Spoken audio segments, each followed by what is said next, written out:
हम ये चाहेंगे कि दोबारा ऐसी प्रकार की हरकत हरियाणा पुलिस द्वारा ना की जाए, नहीं तो हम तो कोई जंतर मंतर बना देंगे। सरकार ने दिखा दिया वहाँ जंतर मंतर पर, ना इनको किसी तरह की कोई शर्म है, ना बेटी की कोई शर्म है, ना बहन की कोई शर्म है। जंतर मंतर पर जानते ही उसकी गाड़ी लट रहे और पर चाबी खोजी और फिर उन चोरिया का मारे। इनका घटियापन का सतर देखो, जिनको ये नहीं पता कि दिन है या रात। इनका बाबू मोदी बोल दे है रात ने दिन के दिन बोलने लग जाए। इस देश का दुर्भाग्य है और मैं इस बात से बहुत खुश हूं कि आप लोग जो हमारे जो बुजुर्ग हैं हमारे से बहुत ज्यादा समझदार रहे हैं। इन लोगों को पता है कि आपका अपना कौन है, पराया कौन है। आप लोगों ने हरदम सही को सुना है और मैं आप सभी लोगों को सलाम करता हूं। स्थायी कोरोना रोकथाम केंद्र चालू किया जाएगा, जंतर मंतर यही बढ़ा दिया जाएगा।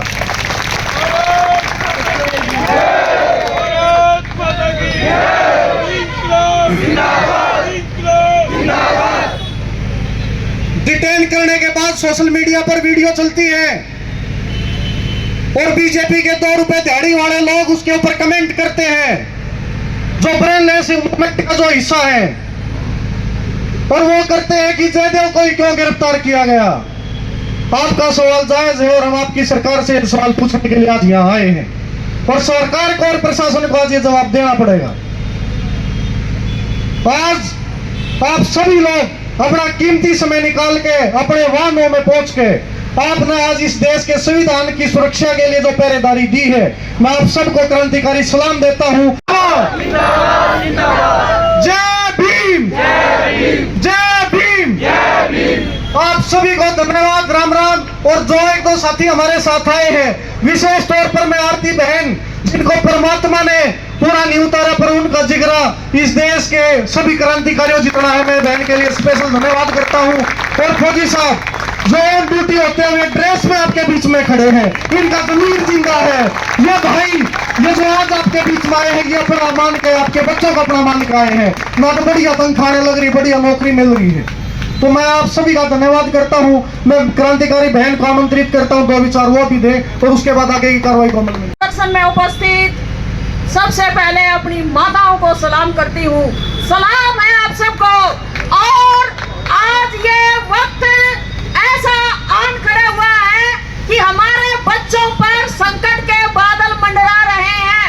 अगर आपको अपनी औलाद बचानी है तो घर से बाहर निकलना पड़ेगा। और हमारे बुजुर्गों से, खासकर नौजवानों से, छात्रों से ये बता देना चाहती हूँ कि समाज और ये देश मोदी सरकार ट्रंप को भेज चुके हैं। पूरा देश इसको बचाने के लिए आप सबको एकजुट होकर के संघर्ष करना पड़ेगा। अगर आपको अपनी औलादें बचानी है, अपनी नस्लें बचानी है, तो ये सरकार ने दिखा दिया वहाँ जंतर मंतर पर, ना इनको किसी तरह की कोई शर्म है, ना बेटी की कोई शर्म है, ना बहन की कोई शर्म है। ऐसी बेहया सरकार हमने राज में बिठा दी है। इन लोगों को सबक सिखाने के लिए एकजुट होकर के आप लोगों को आंदोलन करना पड़ेगा और इस सरकार को सबक सिखाने का वक्त आ चुका है।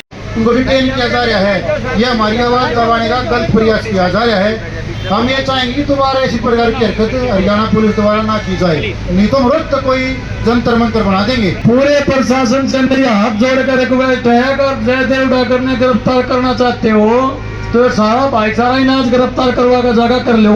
तुम सब मेरे असेंबली बैठता हो बीजेपी का वो धर्म का लोटे ढूंढ गिर जाओ, मैं गिर जैसे को डोड़ा ले रहे हो, कोई ईंट ले रहे हो, को डंडे ले रहे हो, को सोनम मांगचुक जी का फोटो ले रहा था, को भीमराव अम्बेडकर की किताब ले रहा था, को देश का झंडा ले रहा था। लेकिन इनने क्या करा, इन्हें एक को संसद पर जा रहे पीटे, जंतर मंतर पर जा रहे पीटे। जंतर मंतर बड़ा भी जीत, जो रथ में बैठा था जंतर मंतर पर जानते ही उसकी गाड़ी लट रहे और पर चाबी खोजी और फिर उन चोरिया का मारे। और मैंने बोली आंटी आप ना जाइयो, मखा बेटी आड़े खड़ी हूँ, छतरानी का पी रही हूँ, सारी खेल जाती हूँ, सारी खेल मरूंगी। कोई भी आंदोलन हुआ, कोई भी बात हुई है, हरियाणा प्रदेश ने बढ़ चढ़ का योगदान दिया है। आ जाओ सारी बसम बैठका दियो, सारी बसम बैठका दियो तुम मोटर पर।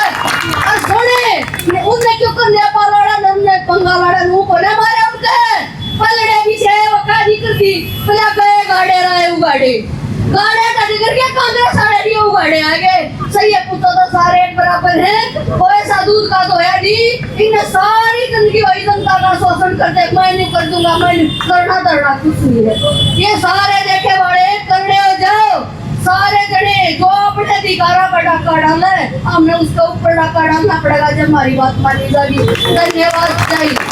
आज जो प्रदर्शन हमारा यहाँ पर हुआ है ये प्रदर्शन इस तानाशाह सरकार के प्रति जनता का जो आक्रोश है जो इनकी कार्रवाई है उसके प्रति आज हम अपना विरोध दर्ज करवाने के लिए आए हैं और प्रशासन के माध्यम से भारत सरकार को आगाह करने के लिए आए हैं कि इस देश के अंदर संविधान लागू है और उस संविधान का अवहेलना अगर कोई भी करेगा तो उसमें प्रशासन या पुलिस है उसका विरोध करते रहेंगे और संविधान को लागू रखने के लिए अपना प्रयास करते रहेंगे। आप कांग्रेस भारतीय जनता पार्टी से संबंधित लेकिन जिस तरह से जंतर मंतर पर जो लाठीचार्ज हुआ छात्रों पर उसको लेकर क्या है? कांग्रेस जनता पार्टी एक विचार का नाम है जो इस देश के सीजीआई ने इस व्यवस्था के ऊपर मजाक उड़ाते हुए जिनको कांग्रेस बोला वो एक आंदोलन बन चुका है और वो इस सरकार को हिलाने के लिए इस सरकार से सवाल करते हुए इस सरकार की जड़ों को हिलाने का काम करने लग रहा है।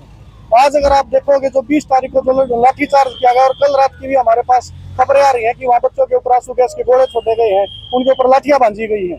ये बर्बरतापूर्ण जो कार्रवाई है ये तानाशाह सरकार का एक उनका तरीका है अपनी गद्दी को बचाने के लिए। उनके लिए कोई मायने नहीं रखते किसके बच्चों के क्या लगने लग रही है, बच्चे कैसे पाले जाते हैं, उनको कैसे पढ़ाया जाता है और कैसे कामयाब किया जाता है। हमारी मांग ये है शिक्षा मंत्री धर्मेंद्र प्रधान इस्तीफा दें, सरकार जवाबदेही तय करे और लोगों को ये आश्वासन दे कि भविष्य में किसी भी परीक्षा को लीक नहीं होने दिया जाएगा जो कि सरकार की एक जिम्मेदारी है। और सरकार अपनी जिम्मेदारी को भागते हुए अपनी कमजोरियों को छिपाते हुए आज नौजवानों के ऊपर लाठियां बांध रही है, किसानों के ऊपर लाठियां बांधने लग रही है। प्रधानमंत्री का ट्वीट आया अपील की है कि पासपोर्ट में जो है ना कड़ी कार्रवाई की जाएगी। इस सरकार में 152 पेपर लीक हुए हैं। 152वां पेपर नीट की परीक्षा था। 151 पेपर जो लीक हुए उनके ऊपर सरकार ने क्या कार्रवाई दी, प्रधानमंत्री इसके ऊपर ट्वीट करके हमारे को जानकारी दी। हम इससे संतुष्ट हो जाएंगे क्योंकि उन्होंने 151 केसों में जो कार्रवाई की है तो 152वें केस में भी कार्रवाई होगी।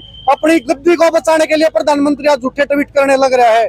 आज उनके जो चेले हैं जो अनभगत हैं सड़कों के ऊपर भ्रम फैलाने के लिए निकलने लग रहे हैं और जनता से झूठ बोलने लग रहे हैं। क्या मजबूरी है धर्मेंद्र प्रधान का इस्तीफा देना इनकी ये मजबूरी है। ये इसलिए बच रहे हैं जब ये सत्ता में आए तो इनका नारा धर्म बचाने का था, आज ये धर्मेंद्र को बचाने की कोशिश करने लग रहे हैं। इन्होंने हर बात के ऊपर जनता से झूठ बोली है, देश से झूठ बोली है। मेरा नाम सतेंद्र, इंडियन आर्मी, मैं फौज का नायक हूँ, सेक्टर 2 में रहता हूँ। मैं हाँ जी, मैं समर्थन करने के लिए पहुँचा हूँ और सोशल मीडिया के माध्यम से इंडियन आर्मी को ये बताना चाहता हूँ एक कदम आगे रखो और अपने जितने भी एक्स सर्विसमैन हैं उनको भी बताना चाहता हूँ एक कदम आगे रखो। ये हमारे बच्चे हैं, कल आने वाले तुम्हारे भी बच्चे होंगे, तो इसलिए इस मुहिम में ज़्यादा से ज़्यादा बढ़ चढ़ कर भाग लें। इस तरह से लाठीचार्ज हुआ है, बिल्कुल गलत हुआ। आज ये तानाशाही सरकार है। हमको धर्मेंद्र प्रधान का इस्तीफा नहीं, हमको पूरी कैबिनेट का इस्तीफा चाहिए, पूरी कैबिनेट का इस्तीफा चाहिए। धर्मेंद्र प्रधान से काम नहीं चलेगा। आप सीमा पे रक्षा करते हो, हाँ जी। जिस तरह से इनको अब जो धरना प्रदर्शन कर रहे हैं उनको पाकिस्तानी चाइना से जोड़ अभी बॉर्डर की रक्षा करने का टाइम नहीं है, बॉर्डर की रक्षा भी होती रहेगी। अब सुरक्षा है इन स्टूडेंटों की करने की, इसलिए स्टूडेंट की रक्षा के लिए वापिस आओ और इनको बड़ा बढ़िया अच्छा मजा चखाओ। अब ये सरकार से बहुत परेशान हो रही है, मतलब इसे तानाशाही सरकार है, गद्दार सरकार। इंडियन आर्मी को ये बताना चाहता हूँ एक कदम आगे रखो और अपने जितने भी एक्स सर्विसमैन हैं उनको भी बताना चाहता हूँ एक कदम आगे रखो। ये हमारे बच्चे हैं, कल आने वाले तुम्हारे भी बच्चे होंगे, तो इसलिए इस मुहिम में ज्यादा से ज्यादा बढ़ चढ़ कर भाग लें। नाम आजाद है, मेरी टोली से बोल रहा हूँ। मैं किसी सरकार या पुलिस प्रशासन से कुछ बात नहीं कहना चाहता। मैं मीडिया से और आम जनता से कहना चाहूंगा, आम जनता जिस दिन ये समझ जाएगी ना कि सरकार ये हमारे लिए बनती है ना कि हम सरकार के लिए हैं, उस दिन तो सरकार ठीक काम करना बंद कर देगी।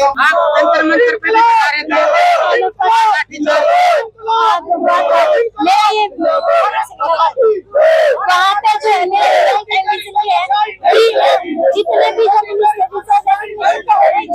लेकिन जो लॉन्ग टाइम विजन नहीं होना चाहिए। जो भी मंत्री नया बने उसको वो भी एक टेस्ट, इनके जितने भी मिनिस्टर बन रहे हैं वो भी एक टेस्ट क्लियर करके आए। जैसे जितने भी स्टूडेंट हैं हर एक फील्ड में टेस्ट क्लियर करके आते हैं। उनसे मोदी से सिर्फ ये पूछो 5334 क्या होता है, वो एक भी एनईपी पॉलिसी बता दे तो हम भी आगे अपना एजुकेशन सारी छोड़ देंगे। छात्रों की आवाज इस तरह से दबाई जा रही है, लाठी चार्ज करके, और ये कोई छात्र ऐसे नहीं कि मेलोडी खाएंगे और बहकावे में आ जाएंगे। हमें मंदिर नहीं चाहिए, हमें अस्पताल चाहिए, हमें स्कूल चाहिए। तो ये मेरा उनसे यही सरकार तो कहती थी बढ़ेगा इंडिया, बढ़ेगा इंडिया। तभी तो यहाँ पे